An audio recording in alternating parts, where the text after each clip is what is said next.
So let's talk about setting up the armbar, okay? It's a simple armbar, but maybe there's a couple details that I can give you.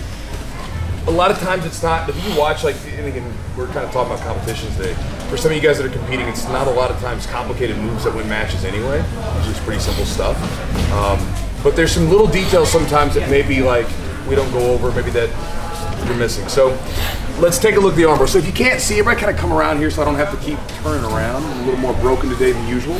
So we get that figure 4 grip. Now, a lot of times you might know in advance what you're going to go for. You might be thinking about, you know, getting this arm underneath the head to take the back. We looked at that Monday. For me, I'm going to get ready to go for the armbar. And if I know that I'm getting ready to go for the armbar, by the way, last week we did the kimura, right? Where we stepped over and trapped the bicep here, we were doing all that stuff. Well, if I know I'm going for the armbar, if I try to get ready to go for it, he's probably going to give me a good defense, right? So if I know that's going to happen, here's what I'm going to do beforehand. I'm going to take my figure 4 grip, and I'm going to slide the hand right down just a couple inches. Okay, the reason being is right here, if he, like, for instance, if I get here and he can grab his hands together, it's gonna give me trouble. You might sit back for the armbar, then you're fighting the grips. But if I slide my grip down just a bit, just to about right here, so I went from his wrist down to the knife hand that he has right here. Basically, that takes out 2 fingers out of the equation. He can't really grip anymore with his pinky and his ring finger. He's got his index finger maybe, right here, these 2, hang on. Okay, I'm still holding the figure 4. From here, I'm going to step over the head. Now, more than likely, the person's arm is going to be tucked in. If it's not, I like to step over into the armpit here, just to separate the arms a little bit, so I can get them away from each other. But obviously, it'll probably be tucked in tight, so that's not necessarily always the option. If you can get it there, it's fine. But if not, step here in front of the head, step up, and sit back. Now, the point of doing this now is if he tries to grab anything together, super difficult too.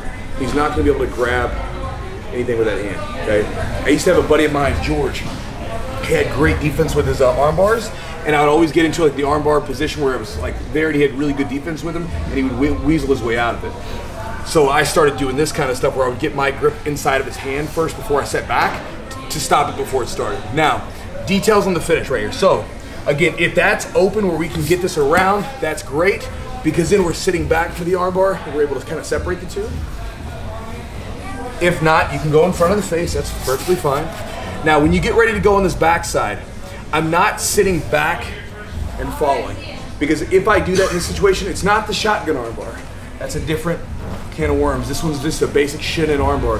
If I sit back, he's gonna get over top of my, my thigh here. He'll push his body up, and I'm gonna lose my position. So what you wanna do is when we get here, step up to your toes. So this way, as you sit back, he's running right into a vertical shin, pinch, and then again, we go for the finish.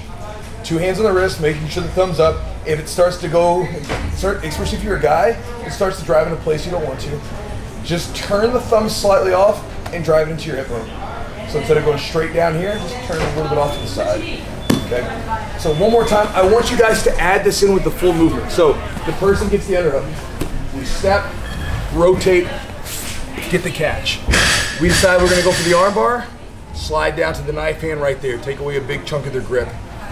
Step up, sit back for the armbar and finish. And bottom person, if you feel like the person is not getting a grip on the actual, this part of your hand, like if you're grabbing like this, get your hands together and see if you can grab something, okay? Because again, even if I get here, even if he grabs something, he's not going to be able to get a strong grip that I won't be able to break. Okay? Questions? Simple movement. Go through the whole sequence. I'm going to put you on a timer. Go from the whole sequence to the step over into the armbar. 1, 2, 3.